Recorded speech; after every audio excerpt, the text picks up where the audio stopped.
지금 전 세계는 조용한 폭풍 속에 있습니다. 아시아의 작은 반도, 대한민국이 세계 질서를 뒤흔들고 있기 때문입니다. 수천 년 역사 동안 단 한 번도 세계의 중심이었던 적은 없었지만 단 한 번도 지도에서 지워진 적도 없는 나라. 지금 전 세계 초강대국들은 기술 안보와 산업 패권의 향방을 가를 한국의 선택을 숨죽이며 지켜보고 있습니다. 도대체 무엇이 이들을 긴장시키는 걸까요? 전쟁과 폐허 속에서도 끝내 살아남아 세계를 장악한 이해 불가능한 생존 공식. 우리가 알던 한국은 그저 표면에 불과했습니다. 세계를 경악시킨 대한민국의 진짜 이야기, 지금 시작됩니다. 시작 전 구독과 좋아요 한번 눌러주시면 영상 제작에 큰 힘이 됩니다. 감동이방 오늘의 이야기 시작하겠습니다. 강대국들 사이에 끼인 나라치고 온전히 살아남은 나라는 없습니다. 역사가 증명합니다. 그런데 딱 하나 예외가 있습니다. 수천 년 동안 가장 위험한 자리를 지키면서 침략자들을 하나씩 무너뜨리고 어느 날 조용히 세계의 중심으로 걸어들어온 나라, 한국입니다. 저는 오늘 대한민국 이야기를 여러분께 하려 합니다. 안녕하세요. 저는 마르쿠스 헬렘입니다. MIT 국제정치안보학과 교수로 재직 중이며 전 나토 전략분석관으로 활동했고 현재는 UN 안보리 자문위원을 겸하고 있습니다. 지정학, 국제안보, 산업패권이 제 전문 분야입니다. 오늘 이 자리는 정규 강의가 아닙니다. 제가 매년 한 번 학생들에게 꼭 하고 싶은 이야기가 있을 때만 여는 특별 강의입니다. 올해의 주제는 하나입니다. 대한민국. 강의실 문을 열고 들어서는 순간 저는 잠시 멈췄습니다. 판백석 강의실이 가득 찼고 복도에도 학생들이 서 있었습니다. 매년 이 강의는 사전 공지 없이 열립니다. 그런데도 이렇게 모였습니다. 저는 천천히 교단으로 걸어가며 생각했습니다. 세계가 한국에 대해 뭔가를 느끼기 시작했구나 하고 저는 자리를 잡고 학생들을 천천히 둘러봤습니다. 그리고 아무 말 없이 칠판으로 걸어가 분필을 들었습니다. 적은 문장은 단 하나였습니다. This country should not exist. 강의실이 조용해졌습니다. 저는 돌아서서 학생들을 바라봤습니다. 무슨 나라를 말하는 건지 짐작가는 분 있습니까? 앞줄에 앉은 인도 학생이 조심스럽게 손을 들었습니다. 북한입니까?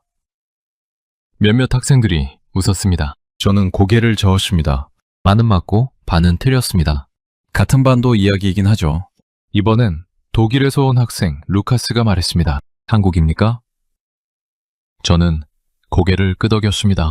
맞습니다. 대한민국입니다. 출렁임이 있었습니다. 몇몇 학생들은 의아한 표정을 지었습니다. 한국이 왜 존재해서는 안 될 나라냐는 표정이었죠. 저는 그 반응을 예상하고 있었습니다. 그 의아함이 바로 오늘 강의의 출발점이었으니까요. 저는 스크린에 세계 지도를 띄웠습니다. 그리고 한반도의 위치를 붉은 점으로 표시했습니다. 지도를 보십시오. 이 위치가 무엇을 의미하는지 지정학적으로 설명할 수 있는 분 있습니까? 잠시 침묵이 흘렀습니다. 루카스가 다시 입을 열었습니다. 중국과 일본 사이에 있습니다. 저는 고개를 끄덕였습니다. 맞습니다. 그런데 그게 전부가 아닙니다. 저는 레이저 포인터로 지도를 짚어가며 설명했습니다. 북쪽으로는 만주와 시베리아를 통해 대륙 세력이 내려오는 통로입니다. 동쪽으로는 일본 열도가 막아서고 있습니다.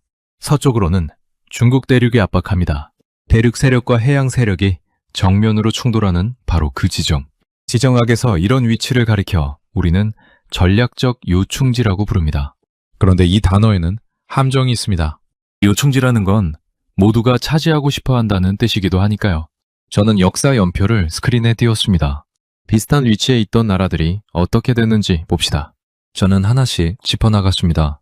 폴란드 18세기 말, 프로이센, 러시아, 오스트리아 세 강대국 사이에서 지도에서 사라졌습니다. 123년간 국가가 존재하지 않았죠. 베트남, 수천 년을 싸웠지만 결국 중국에 1000년간 지배당했습니다. 티베트, 오늘날 사실상 독립국가로 존재하지 않습니다. 몽골에 흡수된 수십 개의 민족들, 이름조차 남기지 못하고 역사에서 지워졌습니다. 그렇다면 한국은 어떻습니까? 저는 질문을 던지고 잠시 기다렸습니다. 아무도 선뜻 대답하지 못했습니다. 저는 천천히 말했습니다. 한국은 지금도 존재합니다. 그것도 매우 강하게. 스크린이 바뀌었습니다. 숫자들이 화면을 채웠습니다. 반도체 메모리 세계 시장 점유율 70% 이상, 조선 세계 1위, 배터리 세계 2위, 방산 수출 세계 4위권. 저는 강조했습니다. 이건 단순한 산업 순위가 아닙니다. 미국의 데이터 센터, 중국의 스마트폰 공장, 유럽의 전기차 생산 라인이 모두 한국 없이는 멈춥니다. 세계 12위 경제 규모, 독자 우주 발사체 보유 7번째 국가, 나토 회원국들이 한국 무기를 구매하는 시대. 프랑스에서 온 학생 소피가 손을 들었습니다. 교수님, 그런데 한국이 그렇게 중요한 나라라면 왜 우리는 그걸 잘 모르는 건가요? 좋은 질문이었습니다. 저는 미소를 지었습니다. 바로 그겁니다. 한국은 조용했습니다. 조용히 버텼고, 조용히 성장했고, 조용히 세계의 중심으로 걸어 들어왔습니다. 그 조용함이 오히려 한국을 이해하기 어렵게 만든 이유입니다. 저는 다시 칠판으로 걸어갔습니다. 분필을 들고 천천히 한 문장을 덧붙였습니다. This country should not exist, but it does. And it matters. 오늘 우리가 풀어야 할 질문은 이겁니다. 어떻게 이 나라는 살아남았는가? 그리고 왜 지금 세계는 이 나라를 필요로 하는가? 강의실이 완전히 조용해졌습니다. 학생들의 눈빛이 달라져 있었습니다. 이제 그들은 듣고 싶어 했습니다. 한국의 이야기는 이렇게 시작됩니다. 저는 스크린에 지도 한 장을 띄웠습니다. 학생들이 일제히 화면을 바라봤습니다. 지도에는 거대한 영토가 붉은색으로 표시되어 있었습니다. 안주 전역, 요동반도, 한반도 북부까지 광활하게 펼쳐진 그 영토를 보며 루카스가 먼저 입을 열었습니다. 교수님, 저건 중국 아닙니까? 저는 고개를 저었습니다. 아닙니다. 저게 한국입니다. 정확히는 한국의 첫 번째 챕터, 고구려입니다. 강의실이 술렁이었습니다. 한반도의 작은 나라를 상상했던 학생들에게 저 지도는 분명 충격이었을 겁니다. 저는 그 반응을 즐기듯 잠시 기다렸다가 말을 이었습니다. 고구려는 한반도 국가가 아니었습니다. 만주 전체를 장악한 대륙 국가였습니다. 동쪽으로는 연해주, 북쪽으로는 흑룡강 유역, 남쪽으로는 한반도 중부까지. 지금의 중국 동북 삼성 전체가 고구려의 영토였습니다. 종속기간이 얼마나 됩니까? 소피가 물었습니다. 저는 칠판에 숫자를 적었습니다. 700년입니다. 강의실이 다시 조용해졌습니다. 저는 계속했습니다. 로마 제국, 서로마, 기준 500년입니다. 몽골 제국은 150년 남짓이었죠. 오스만 제국이 600년이었습니다. 고구려는 그보다 길었습니다. 그것도 세계에서 가장 치열한 가축장, 동아시아의 한복판에서요. 저는 고구려의 군사력 자료를 펼쳤습니다. 고구려가 700년을 버틴 건 단순히 운이 아니었습니다. 고구려는 당대 동아시아 최강의 기마 전력을 보유하고 있었습니다.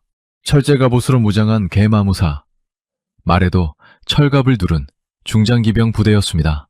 하루 수백 리를 이동할 수 있었고, 철기 재련 기술은 당시 중국과 대등하거나 일부 분야에서 앞서 있었습니다. 저는 중국 역사서의 기록을 인용했습니다. 고구려인은 체격이 장대하고 활을 잘 쏘며 말을 잘 탄다. 성격이 사납고 전투를 즐긴다. 적국의 역사서에 이런 기록이 남는다는 건 그 자체로 증거입니다. 중국이 고구려를 두려워했다는 증거이죠.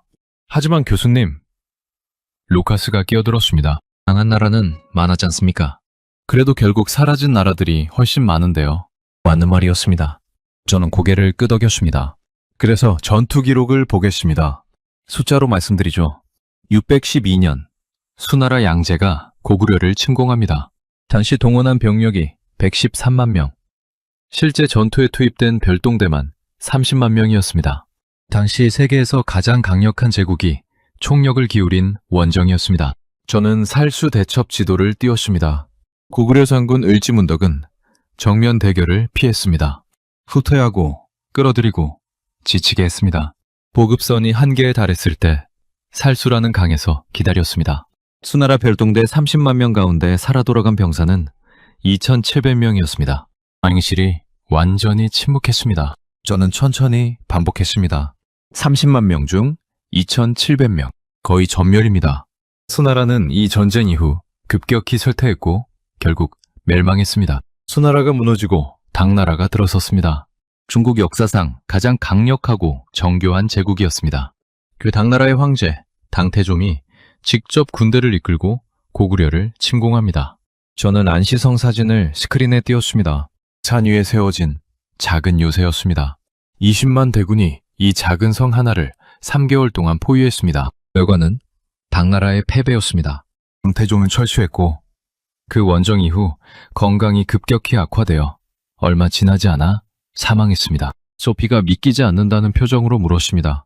중국 역사상 가장 위대한 황제가 작은 산성 하나에서 막혔다는 겁니까?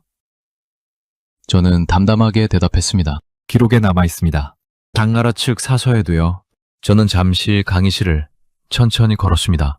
학생들이 조용히 따라오고 있었습니다. 고구려 이야기에서 제가 주목하는 건 단순한 전투 승리가 아닙니다. 패턴입니다. 고구려는 700년 동안 한 번도 스스로 무너진 적이 없었습니다. 외국 신라와 당나라의 연합군에 의해 멸망했지만 외부의 힘이 아니고서는 꺾이지 않았습니다. 그리고 그 외부의 힘도 두 나라가 동시에 달려들어야만 가능했습니다. 저는 4세기 말 광개토대왕 이야기를 꺼냈습니다.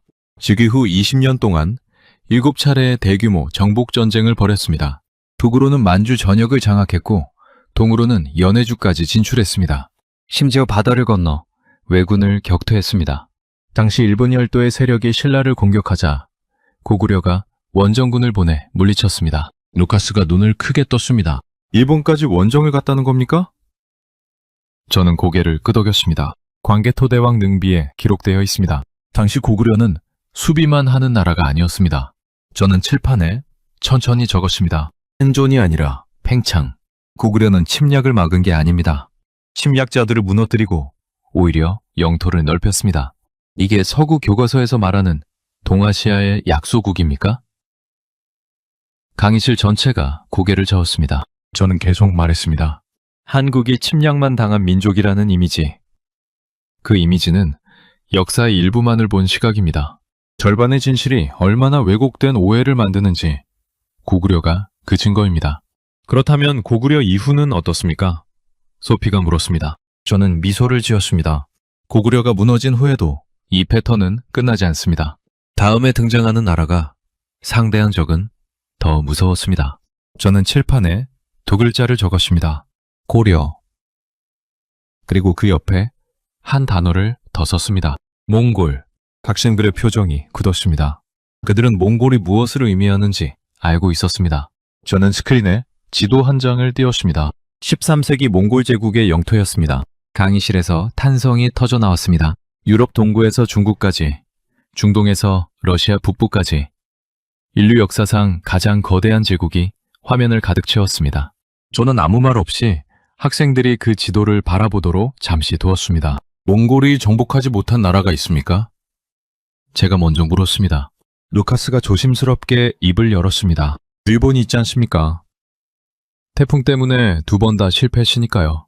저는 고개를 끄덕였습니다. 맞습니다. 일본은 태풍이 구해줬습니다.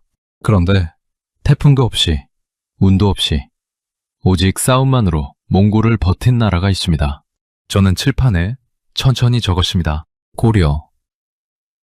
40년. 몽골의 정복 목록을 짚어봤습니다.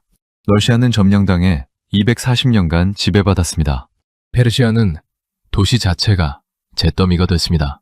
서하는 민족이 완전히 멸족당했고 금나라는 흔적도 없이 소멸했습니다. 유럽 동부가 초토화됐습니다. 저는 목소리를 낮췄습니다. 몽골 앞에서 버틴 나라는 없었습니다. 단 하나를 빼고 1231년 몽골이 고려를 처음 침공했습니다. 고려 조정은 즉각 결단을 내렸습니다. 수도를 개경해서 강화도로 옮겼습니다. 루카스가 끼어들었습니다. 후퇴 아닙니까? 수도를 버리고 섬으로 들어갔으니 저는 잠시 멈췄습니다. 전략입니다. 몽골의 가장 치명적인 약점을 정확히 파고든 겁니다. 몽골은 육지에서 무적이었지만 바다에서는 달랐습니다. 기마 전술이 통하지 않는 공간, 보급이 차단되는 환경. 고려는 그 약점을 알고 있었습니다. 왕실과 정부는 강화도에서 계속 작동했습니다. 행정이 유지됐고 전국 각지에서 의병이 일어났습니다.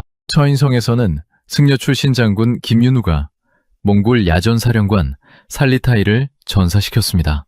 세계 최강 제국의 사령관이 고려의 작은 성에서 죽었습니다. 저는 강조했습니다. 기적이 아닙니다. 준비된 저항이었습니다. 몽골은 멈추지 않았습니다. 저는 칠판에 숫자를 적어 나갔습니다. 9. 몽골은 9차례 고려를 침공했습니다. 그리고 9번 모두 완전한 굴복에 실패했습니다. 소피가 물었습니다. 9번이나 쳐들어왔는데 어떻게 버텼습니까? 저는 천천히 대답했습니다. 지독함입니다. 다른 설명이 없습니다. 저는 8만 대장경 이야기를 꺼냈습니다. 고려는 40년 전쟁 기간 동안 8만 장이 넘는 나무판에 불경을 새겼습니다. 루카스가 물었습니다. 전쟁 중에 왜 그런 걸 만들었습니까? 저는 대답했습니다. 표면적으로는 부처의 힘으로 몽골을 물리치려 했던 겁니다. 하지만 제가 주목하는 건 따로 있습니다. 수만 명의 장인과 학자와 관료가 전쟁 중에도 조직적으로 움직였습니다. 국가 행정이 살아있었다는 증거입니다. 8만단 대장경은 종교 유물이기 이전에 국가가 무너지지 않았다는 선언이었습니다. 소피가 다시 질문했습니다. 하지만 결국 고려도 몽골에 항복한 거 아닙니까? 저는 고개를 가로저었습니다. 항복이라는 단어는 정확하지 않습니다. 40년 전쟁 끝에 고려는 협상으로 마무리했습니다. 왕조가 유지됐고 왕실 혈통이 끊기지 않았으며 내정의 상당 부분을 자치로 운영했습니다. 왕이 처형되고 문화가 말살된 다른 정복 국가들과는 결과가 달랐습니다. 40년을 버텼기 때문에 가능한 결말이었습니다. 저는 강의실을 천천히 걸으며 말을 이었습니다. 40년이 얼마나 긴 시간인지 생각해 보십시오. 할아버지가 싸우고 아버지가 싸우고 아들이 싸웠습니다. 그런데도 포기하지 않았습니다. 루카스가 조용히 말했습니다. 그건 집념이 아니라 거의 본능에 가깝네요. 저는 그 말을 받았습니다. 바로 그겁니다. 논리로 설명되지 않는 생존 본능입니다. 그렇다면 고려 이후는 어떻습니까? 소피가 물었습니다. 저는 스크린을 껐습니다. 다음 왕조는 500년을 갑니다. 그리고 이 나라에 대한 가장 큰 오해가 바로 거기서 시작됩니다. 저는 칠판에 적었습니다. 조선. 학생들이 일제히 받아 적었습니다. 저는 칠판에 한 문장을 적었습니다. 조선은 평화주의 국가였다. 그리고 학생들을 돌아봤습니다. 동의하십니까? 몇몇이 고개를 끄덕였습니다. 저는 천천히 말했습니다. 절반만 맞습니다. 조선에 대한 가장 흔한 오해가 있습니다. 500년 동안 칼을 쓰지 않았으니 전쟁을 못하는 나라였다는 시각입니다. 하지만 저는 오늘 그 오해를 정면으로 반박하려 합니다. 조선은 칼이 없었던 게 아닙니다. 칼을 넣어뒀을 뿐입니다. 필요할 때는 언제든 꺼낼 준비가 되어 있었고 실제로 꺼냈습니다. 저는 첫 번째 사례를 꺼냈습니다. 1419년 대마도 정벌입니다. 지도에서 대마도 위치를 짚었습니다. 일본과 한반도 사이에 자리한 작은 섬이었습니다. 당시 대마도를 근거지로 한 왜구들이 조선 연안에 끊임없이 습격했습니다. 약탈하고 백성들은 납치하고 어선을 불태웠습니다. 조선은 참았습니다. 경고했습니다. 그래도 멈추지 않았습니다. 저는 잠시 멈췄다가 말했습니다. 그래서 조선은 결정했습니다. 직접 치기로 227척의 전함 17,000명의 병력이 대마도로 출발했습니다. 결과는 단 3일이었습니다. 대마도를 완전히 제압했습니다. 소피가 눈을 크게 떴습니다. 3일 만에요? 저는 고개를 끄덕였습니다. 그 후 대마도는 200년 동안 조선에 조공을 바쳤습니다. 일본 역사서에는 거의 기록되지 않았습니다. 그들에게는 치욕이었으니까요. 루카스가 웃음을 참으며 말했습니다. 기록하고 싶지 않았겠죠. 저는 고개를 끄덕였습니다. 패배한 쪽은 늘 그렇습니다. 북쪽도 마찬가지였습니다. 여진족이 북방 국경을 끊임없이 위협했습니다. 조선은 어떻게 했을까요?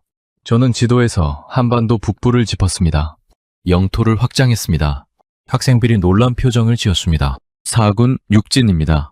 4개의 군, 6개의 진, 북방에 10개의 군사 거점을 구축하며 여진족을 밀어냈습니다.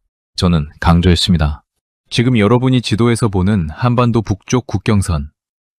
그 선이 바로 그때 확정된 겁니다. 600년 전 조선 장군들이 칼로 그은 선입니다. 저는 조선의 군사기술로 넘어갔습니다. 거북선, 세계 최초의 철갑선입니다. 16세기에 만들어졌습니다. 루카스가 손을 들었습니다. 철갑선이 16세기에 이미 있었다는 겁니까? 저는 고개를 끄덕였습니다. 유럽에서 철갑군함이 등장한 건 19세기입니다. 조선은 그보다 300년 앞서 있었습니다. 거북선뿐만이 아니었습니다. 신기전이라는 로켓 무기, 화차라는 다연장 발사대, 16세기 기준으로 동아시아 최고 수준의 군사기술이었습니다. 그리고 1592년이 왔습니다. 임진왜란입니다. 도요토미 히데요시가 이끄는 일본군이 조선을 침공했습니다. 저는 지도에 일본군의 진격로를 표시했습니다. 초반 육지전투에서 조선군은 고전했습니다. 빠른 속도로 북상하는 일본군을 막기 어려웠죠. 소피가 물었습니다. 결국 밀린 거 아닙니까? 저는 고개를 끄덕였습니다. 육지에서는 그랬습니다. 하지만 바다는 달랐습니다. 저는 이순신이라는 이름을 칠판에 적었습니다. 조선 수군을 이끈 장군입니다. 전투 기록을 하나씩 나열했습니다. 옥포 해전 승리, 한산도 대첩 대승, 그리고 명량해전. 저는 잠시 멈췄습니다. 명량해전 숫자를 말씀드리겠습니다. 1,2척, 133척. 강의실이 완전히 조용해졌습니다. 루카스가 믿기지 않는다는 표정으로 물었습니다. 12척으로 133척을 상대했다는 겁니까? 저는 담담하게 대답했습니다. 그리고 이겼습니다. 일본군은 바다에서 완전히 붕괴했습니다. 오금로가 끊겼습니다. 육지에서 고립된 일본군은 결국 철수할 수밖에 없었습니다. 7년 전쟁의 끝이었습니다.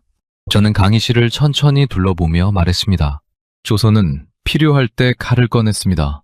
대마도에서도, 북방에서도, 바다에서도, 그리고 매번 결과를 만들어냈습니다. 저는 칠판의 문장으로 돌아갔습니다. 조선은 평화주의 국가였다. 그 문장 위에 천천히 줄을 그었습니다. 능력은 있었습니다. 선택하지 않았을 뿐입니다. 그리고 선택했을 때는 망설이지 않았습니다. 소피가 조용히 말했습니다. 그게 오히려 더 무서운 것 같습니다. 저는 미소를 지었습니다. 역사 속 강대국들도 그렇게 느꼈을 겁니다. 저는 스크린을 바꿨습니다. 흑백 사진 한 장이 떠올랐습니다. 무너진 건물, 잿더미가 든 거리, 사람들의 텅 빈 눈빛. 1953년 서울이었습니다. 700년을 버티고 40년을 싸우고 500년을 유지한 나라가 여기까지 무너졌습니다. 저는 잠시 침묵했습니다. 그런데 이 페어에서 다시 시작합니다. 저는 스크림에 사진 2장을 나란히 띄웠습니다. 왼쪽은 1953년 서울, 오른쪽은 2024년 서울이었습니다. 강의실이 조용해졌습니다. 말이 필요 없는 대비였습니다. 루카스가 먼저 입을 열었습니다. 같은 도시가 맞습니까? 저는 고개를 끄덕였습니다. 같은 도시입니다. 70년 사이에 벌어진 일입니다. 1953년 한국전쟁이 끝났습니다. 국토의 80%가 파괴됐습니다. 산업시설은 거의 전멸했고 500만 명이 피난민이 됐습니다. 저는 세계은행 자료를 띄웠습니다. 1인당 GDP 79달러. 저는 비교 수치를 나란히 놓았습니다. 같은 시기 필리핀 200달러, 태국 150달러. 심지어 가나도 한국보다 높았습니다. 소피가 조용히 말했습니다. 세계에서 가장 가난한 나라 중 하나였군요. 저는 고개를 끄덕였습니다. 유엔이 원조 대상국으로 지정했습니다. 전 세계가 이 나라의 회생 가능성을 거의 없다고 봤습니다. 저는 질문을 던졌습니다. 원조를 받은 나라는 한국뿐이었습니까? 학생들이 고개를 저었습니다. 맞습니다.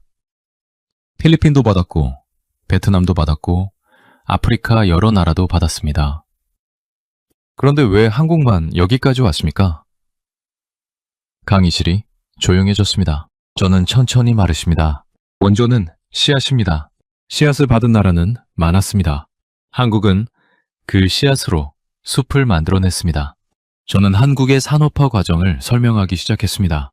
1960년대 경공업부터 시작했습니다. 섬유, 신발, 가발, 손이 많이 가고 기술이 적게 드는 노동집약적 산업이었습니다.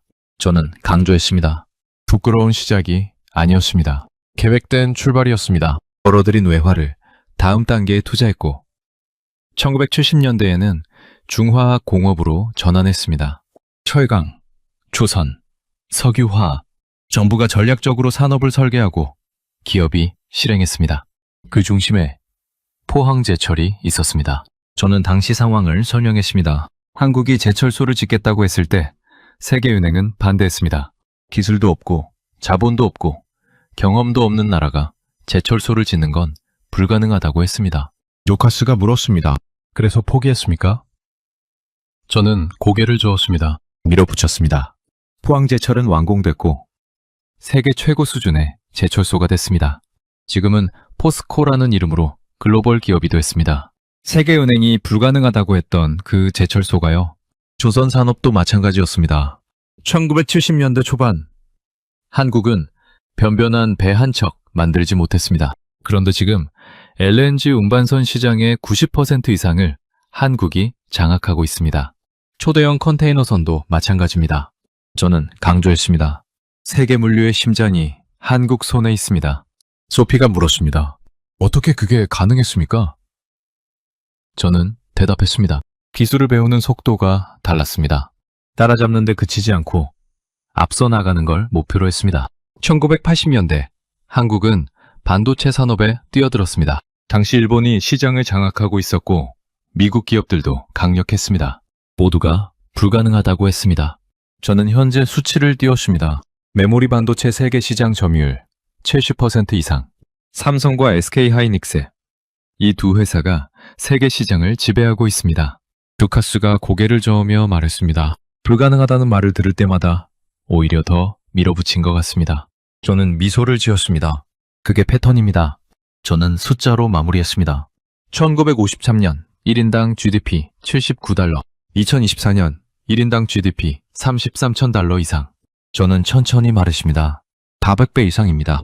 OECD는 이것을 인류 역사상 유례없는 성장이라고 기록했습니다. 강의실이 완전히 조용해졌습니다.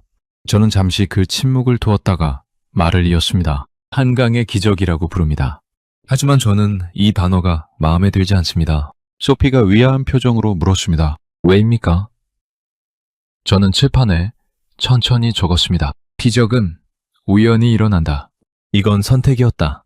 고구려가 산성을 쌓을 때부터 시작된 기술에 대한 집착. 조선이 거북선을 만들 때 이어진 혁신의 본능. 그것이 반도체와 조선과 배터리로 이어진 겁니다. 저는 강의실을 천천히 둘러봤습니다. 이 나라는 폐허에서 일어선 게 아닙니다. 폐허에서도 멈추지 않았을 뿐입니다. 루카스가 조용히 말했습니다. 그 차이가 결국 모든 걸 바꾼 거군요. 저는 고개를 끄덕였습니다. 그리고 스크린을 바꿨습니다. 이제 한국이 세계 산업을 어떻게 장악했는지 그 현재의 이야기로 넘어갈 시간이었습니다. 저는 스크린에 세계 지도를 하나 띄웠습니다. 그런데 이 지도는 국경선이 없었습니다. 대신 산업 공급망이 선으로 연결되어 있었고 그 선들이 모두 한 지점으로 수렴하고 있었습니다. 한반도였습니다. 루카스가 지도를 바라보며 말했습니다. 저게 실제 데이터입니까? 저는 고개를 끄덕였습니다. 실제입니다. 오늘 제가 설명할 내용이 바로 저겁니다.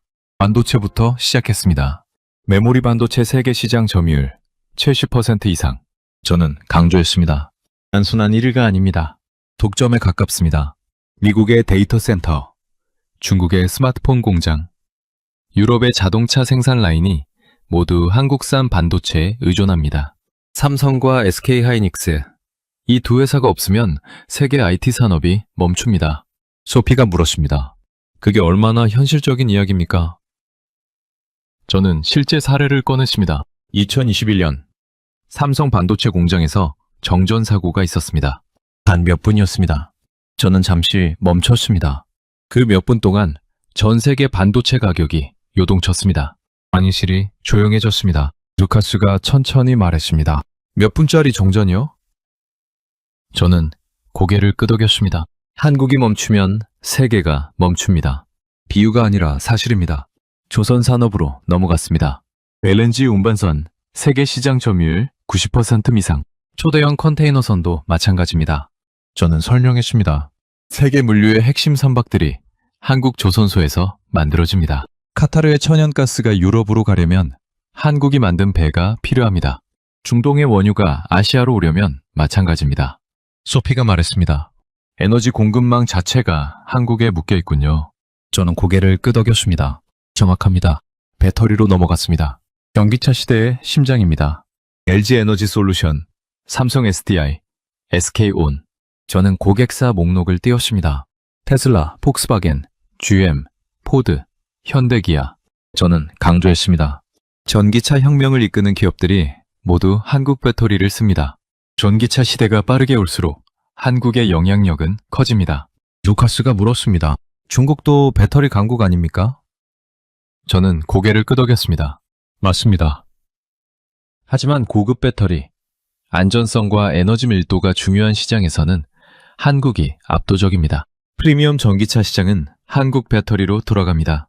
방산 수출로 넘어갔습니다. 저는 자료를 띄웠습니다. 세계 방산 수출 4위권. 루카스가 눈을 크게 떴습니다. 불과 10년 전까지만 해도 한국 무기는 거의 알려지지 않았습니다. 지금은 어떻습니까? 저는 계속했습니다. 폴란드가 K2 전차 1000대 이상을 계약했습니다. K답은 자주포는 세계에서 가장 많이 팔린 자주포가 됐습니다. 폴란드, 호주, 노르웨이, 이집트, 인도. 저는 강조했습니다. 나토 회원국들이 한국 무기를 사고 있습니다. 이게 무슨 의미인지 아십니까? 소피가 대답했습니다. 서방 진영의 파트너로 인정받았다는 거 아닙니까? 저는 고개를 끄덕였습니다. 정확합니다. 저는 KF-21 전투기 사진을 스크린에 띄웠습니다. 4전 방세대 전투기를 독자 개발한 나라가 몇 개나 됩니까? 강의실이 조용해졌습니다. 저는 대답했습니다. 미국, 러시아, 중국, 그리고 한국입니다. 유럽도 공동 개발이었습니다. 한국은 단독으로 헤맸습니다. 루카스가 고개를 저으며 말했습니다. 인구 5천만 나라가요. 저는 고개를 끄덕였습니다. 그리고 누리호 발사 영상을 재생했습니다. 한국의 우주 발사체가 하늘로 솟아오르는 장면이었습니다. 독자 우주 발사체 보유국가, 세계에서 7번째입니다. 저는 잠시 강의실을 걸으며 말했습니다. 왜 한국이 이렇게 기술에 강할까요? 아무도 대답하지 않았습니다. 저는 천천히 말했습니다. 자원이 없었기 때문입니다. 영토가 작았기 때문입니다. 기술 외에 살아남을 방법이 없었습니다. 저는 칠판에 적었습니다. 결핍이 혁신을 만든다. 고구려가 철기 기술을 갈고 닦은 것도, 조선이 거북선을 만든 것도, 지금 한국이 반도체와 배터리를 지배하는 것도 같은 뿌리에서 나왔습니다. 생존 본능이 기술력으로 전환된 겁니다. 소피가 손을 들었습니다. 교수님, 그렇다면 한국은 앞으로도 이 위치를 유지할 수 있습니까? 저는 잠시 생각했습니다. 그 답은 한국이 지금 국제 정치에서 어떤 위치에 있는지를 보면 나옵니다. 저는 스크린을 바꿨습니다. 세계 지도가 다시 나타났습니다. 이번에는 국경선이 있었습니다. 그리고 한반도를 중심으로 미국, 중국, 일본, 유럽을 향한 화살표들이 뻗어 있었습니다. 모두 한국을 향하고 있었습니다. 루카스가 그 지도를 바라보며 조용히 말했습니다. 선택받는 위치가 아니라 선택하는 위치네요. 저는 고개를 끄덕였습니다. 바로 그 이야기를 다음에 하려 했습니다. 저는 스크린에 숫자 3개를 띄웠습니다. 1위, 1위, 2위, 반도체 1위, 조선 1위, 배터리 2위입니다. 그런데 오늘 제가 하고 싶은 이야기는 이 숫자가 아닙니다. 저는 잠시 멈췄습니다. 이 숫자들이 국제정치에서 무엇을 의미하는가입니다. 저는 칠판에 3 단어를 적었습니다. 미국, 중국, 일본, 그리고 그 아래 화살표를 하나 그었습니다. 한국. 이 3나라가 동시에 한 나라를 필요로 하는 상황이 역사상 존재했습니까? 강의실이 조용해졌습니다. 루카스가 천천히 말했습니다. 없었을 것 같습니다. 저는 고개를 끄덕였습니다. 그런데 지금 그 상황이 현실입니다. 미국부터 설명했습니다. 미국의 인도태평양 전략, 중국을 견제하기 위한 아시아 동맹 네트워크입니다. 저는 지도를 띄웠습니다. 일본, 호주, 필리핀, 그리고 한국. 저는 강조했습니다. 한국이 빠지면 이 전략에 구멍이 생깁니다. 한반도는 중국과 직접 맞던 유일한 미국 동맹국의 영토입니다. 주한미군 28,500명이 그냥 거기 있는 게 아닙니다. 소피가 물었습니다. 하지만 한국이 미국 편이라는 게 당연한 거 아닙니까? 저는 고개를 저었습니다. 당연한 게 아닙니다. 그래서 미국은 한국을 잃지 않으려 합니다. 중국으로 넘어갔습니다. 저는 자료를 띄웠습니다. 한국의 대중 수출 비중 한때 전체 수출의 25%를 넘었습니다. 하지만 저는 반대 방향을 강조했습니다. 중국에게 한국이 무엇입니까? 저는 직접 대답했습니다. 반도체 공급처입니다. 배터리 기술의 원천입니다. 중국은 반도체 굴기를 선언했지만 아직 한국 수준에 미치지 못합니다. 삼성과 SK하이닉스가 생산을 줄이면 중국 스마트폰 산업이 흔들립니다. 루카스가 말했습니다. 그러면 중국도 한국을 함부로 다룰 수 없겠군요. 저는 고개를 끄덕였습니다. 2017년 사드 배치 때 중국이 한국에 경제 보복을 했습니다. 그런데 반도체와 배터리 공급은 건드리지 못했습니다. 건드렸다가는 자국 산업이 먼저 타격을 받으니까요. 일본 이야기로 넘어갔습니다. 저는 조심스럽게 말했습니다. 한일 관계는 복잡합니다. 역사적 감정이 깊습니다. 하지만 산업적으로 보면 단순합니다. 일본은 반도체 장비와 소재 강국입니다. 한국은 반도체 생산 강국입니다. 서로 없으면 안 됩니다. 2019년 일본이 반도체 소재 수출을 규제했을 때 한국이 흔들렸습니다. 하지만 한국도 일본 없이 버티는 공급망을 빠르게 구축하기 시작했고 결국 일본도 규제를 완화했습니다. 소피가 말했습니다. 결국 서로 필요하다는 걸 확인한 셈이군요. 저는 고개를 끄덕였습니다. 상호 의존입니다. 어느 쪽도 완전히 끊을 수 없습니다. 저는 유럽 이야기도 꺼냈습니다. 한국 배터리 기업들이 폴란드, 헝가리, 독일에 공장을 짓고 있습니다. 유럽의 전기차 전환이 한국 없이는 불가능한 구조가 되고 있습니다. 중동에서는 한국형 원전 APR-1400이 UAE에 건설됐습니다. 사우디아라비아도 협상 중입니다. 저는 강조했습니다. 한국은 더 이상 아시아 지역 국가가 아닙니다. 글로벌 공급망의 핵심 노드입니다. 저는 칠판에 두 단어를 나란히 적었습니다. 피해자, 핵심국, 한국을 보는 두 가지 시각입니다. 강대국 사이에 끼인 피해자, 아니면 강대국들이 필요로 하는 핵심국. 저는 천천히 말했습니다. 역사적으로는 전자였습니다. 지금은 후자입니다. 그리고 이 전환이 일어난 건 누군가 한국에게 기회를 줬기 때문이 아닙니다. 루카스가 조용히 말했습니다. 스스로 만든 거군요. 저는 고개를 끄덕였습니다. 저는 마지막으로 한 가지를 강조했습니다. 나토 회원국들이 한국 무기를 구매하는 시대. 저는 천천히 말했습니다. 이게 단순한 무기 거래가 아닙니다. 서방 안보 체계가 한국을 파트너로 인정했다는 뜻입니다. 냉전 시대 보호받던 나라가 이제 보호하는 쪽으로 이동하고 있습니다. 소피가 말했습니다. 완전히 뒤집힌 거네요. 저는 칠판에 마지막 문장을 적었습니다. 선택받는 나라에서 선택하는 나라로. 70년 만에 일어난 일입니다. 저는 스크린을 껐습니다. 그렇다면 마지막 질문이 남습니다. 왜 한국은 위기가 올 때마다 더 강해졌습니까? 그리고 21세기 가장 큰 위기의 시대에 한국은 어디로 향하고 있습니까? 강의실이 완전히 조용해졌습니다. 학생들의 눈빛이 달라져 있었습니다. 마지막 챕터를 향해 나아갈 시간이었습니다. 저는 강의실 불을 잠시 껐습니다. 스크린 하나만 켜진 채로 강의실이 어두워졌습니다. 학생들이 조용히 기다렸습니다. 화면에 단어들이 하나씩 떠올랐습니다. 기후위기, 신냉전, AI 전쟁, 에너지 전환, 반도체 패권. 저는 천천히 말했습니다. 21세기는 위기의 시대입니다. 그런데 저는 오늘 강의를 준비하면서 한 가지 사실을 다시 확인했습니다.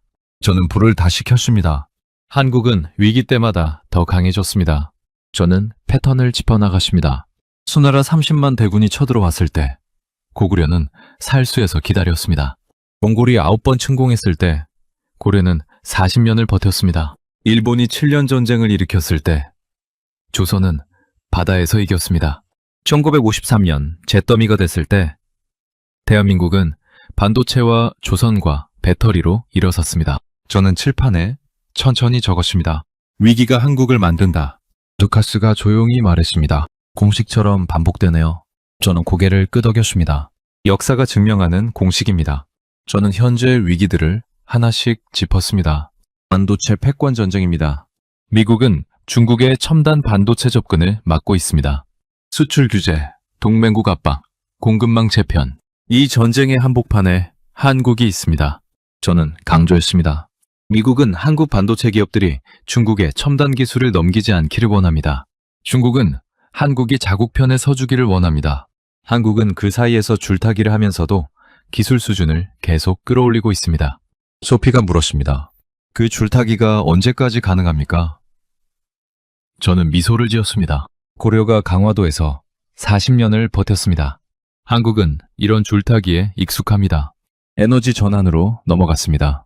세계가 화석연료에서 벗어나려 하고 있습니다. 그 전환의 핵심이 배터리입니다. 그리고 원전입니다. 저는 한국형 원전 APR 1400 자료를 띄웠습니다. UAE 바라카 원전. 세계가 주목한 프로젝트였습니다. 한국이 수주했습니다. 프랑스도, 미국도, 일본도 경쟁했습니다. 한국이 이겼습니다. 루카스가 물었습니다. 원전까지 세계 최고 수준입니까? 저는 고개를 끄덕였습니다. 안전성, 공기, 비용, 세 가지 모두에서 경쟁력이 있습니다. 사우디아라비아도 지금 한국과 협상 중입니다. 저는 우주 이야기를 꺼냈습니다. 2022년 누리호가 발사됐습니다. 독자 기술로 만든 한국의 우주 발사체였습니다. 저는 강조했습니다. 독자 우주 발사체를 보유한 나라가 세계에서 7개 뿐입니다. 미국, 러시아, 중국, 유럽, 일본, 인도, 그리고 한국입니다.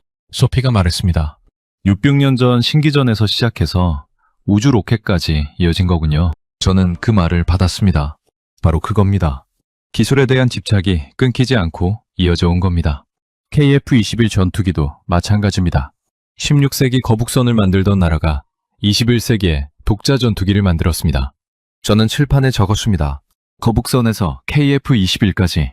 학생들이 그 문장을 바라봤습니다. 저는 AI 이야기도 꺼냈습니다. 인공지능 시대가 오고 있습니다. AI의 핵심 인프라가 무엇입니까? 데이터 센터입니다. 데이터 센터의 핵심이 무엇입니까? 반도체입니다. 저는 강조했습니다. AI 전쟁에서 승리하려면 반도체가 있어야 합니다. 그리고 그 반도체를 만드는 나라가 한국입니다. AI 시대가 깊어질수록 한국의 전략적 가치는 올라갑니다. 루카스가 말했습니다. 미래의 위기도 결국 한국에게 기회가 될 수 있겠군요. 저는 고개를 끄덕였습니다. 역사가 그렇게 말하고 있습니다. 저는 강의실을 천천히 걸으며 마지막 말을 준비했습니다. 오늘 우리는 고구려에서 시작해서 여기까지 왔습니다. 700년을 버틴 제국, 40년을 쌓은 왕조, 500년을 유지한 나라, 그리고 제띠에서 세계 산업의 심장이 된 대한민국. 저는 칠판에 적힌 문장들을 천천히 바라봤습니다. This country should not exist. 위기가 한국을 만든다. 선택받는 나라에서 선택하는 나라로. 저는 학생들을 향해 돌아섰습니다. 저는 20년 넘게 국제정치를 연구했습니다. 수많은 나라의 흥망을 분석했습니다. 그중 한국만큼 제 예측을 빗나가게 한 나라는 없었습니다. 저는 잠시 멈췄습니다. 역사적으로 사라졌어야 했던 나라가 가장 오래 버텼습니다. 가장 빠르게 일어섰습니다. 그리고 지금은 세계가 그 나라의 선택을 기다리고 있습니다. 저는 칠판에 마지막 문장을 적었습니다. 한국은 조용히 세계의 중심으로 걸어들어왔다. 강의실이 완전히 침묵했습니다. 몇 초간의 정적이 흘렀습니다. 그리고 루카스가 먼저 박수를 쳤습니다. 하나둘 따라오더니 강의실 전체가 박수 소리로 가득 찼습니다. 저는 고개를 숙여 인사했습니다. 학생들이 천천히 강의실을 나갔습니다. 하지만 몇몇은 자리에 남아 노트를 정리하고 있었습니다. 소피가 다가와 조용히 말했습니다. 교수님, 저 한국에 가보고 싶어졌습니다. 저는 미소를 지었습니다. 가보십시오. 직접 보면 더 이해가 안 될 겁니다. 좋은 의미로요. 소피가 웃었습니다. 저는 텅 빈 강의실을 천천히 둘러봤습니다. 칠판에는 오늘 적었던 문장들이 그대로 남아 있었습니다. 저는 분필을 내려놓으며 생각했습니다. 한국을 완전히 이해하는 건 불가능합니다. 그 생존 방식은 논리가 아니라 본능이기 때문입니다. 하지만 그 본능을 읽는 사람은 21세기를 움직이는 힘의 흐름을 누구보다 정확히 이해하게 될 것입니다. 저는 가방을 들고 강의실 문을 향해 걸어갔습니다. 문을 열기 직전 칠판을 한 번 더 돌아봤습니다. 한국은 조용히 세계의 중심으로 걸어 들어왔다. 그 문장이 여전히 남아 있었습니다. 여러분, 오늘의 이야기는 여기까지입니다. 고구려의 700년, 고려의 40년 항전, 조선의 500년, 그리고 제떠에서 세계의 심장으로 걸어 들어온 대한민국. 이 긴 여정을 한 단어로 압축한다면 저는 주저없이 말할 수 있습니다. 지독함입니다. 사라졌어야 했던 나라가 아직 여기 있고 세계가 그 나라의 선택을 기다리고 있습니다. 여러분은 어떻게 생각하십니까? 댓글로 대한민국 최고 한마디 남겨주시면 감사하겠습니다. 지금까지 감동의 방이었습니다. 긴 영상 끝까지 시청해주셔서 감사합니다.